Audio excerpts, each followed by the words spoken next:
Shalom Ubracha. Pendant les 10 jours entre Rosh Hashanah et Yom Kippour, nous allons changer de nos sach dans un autre endroit de la prière.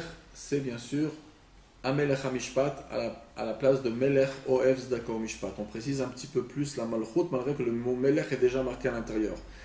Il y a une différence entre le Mechaber, l'opinion séfarade et l'opinion ashkénaze. D'après l'opinion séfarade, c'est quand même une grande nuance et il faudrait donc réparer. C'est-à-dire que si une personne aurait terminé la Hamida et elle se rappelle qu'elle n'a pas dit Amelech HaMishpat, ou bien même si elle a un doute, elle devra recommencer sa Shemona Esrei.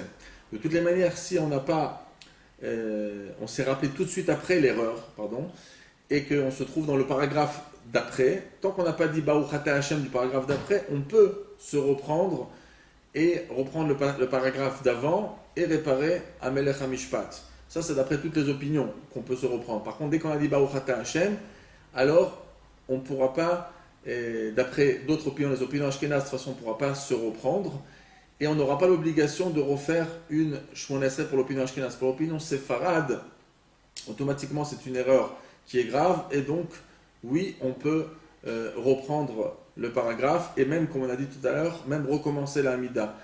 Il faut savoir qu'il y a des opinions séfarades qui ne sont pas d'accord malgré que c'est le Mechaber.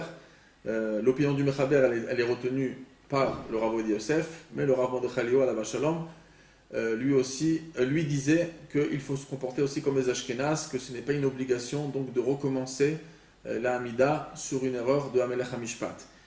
Malgré ça, l'Admor HaZaken apporte l'opinion du Taz, et c'est aussi apporté par le Rav Mordechai Eliyahu, que même si on s'est trompé et qu'on a dit qu'on n'est pas obligé de recommencer la Hamida, si on avait dit à quel Melech Ohev Tzedaka Mishpat et pas à Melech HaMishpat, quand même il est conseillé de faire une Filat Nedava. Et quand on qu'il y a un safek comme ces deux opinions dans l'Halacha, il n'y aura pas besoin de faire un chidouche sur cette Filat Nedava.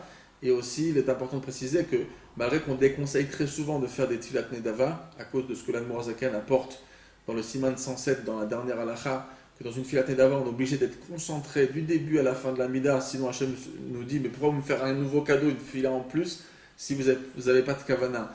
Quand on fait une Amida de Tfilat Nedava par un Safek, comme dans ce cas-là, il n'y a pas besoin d'être aussi rigoureux, et donc ce sera conseillé, si on a le temps, de refaire une Amida.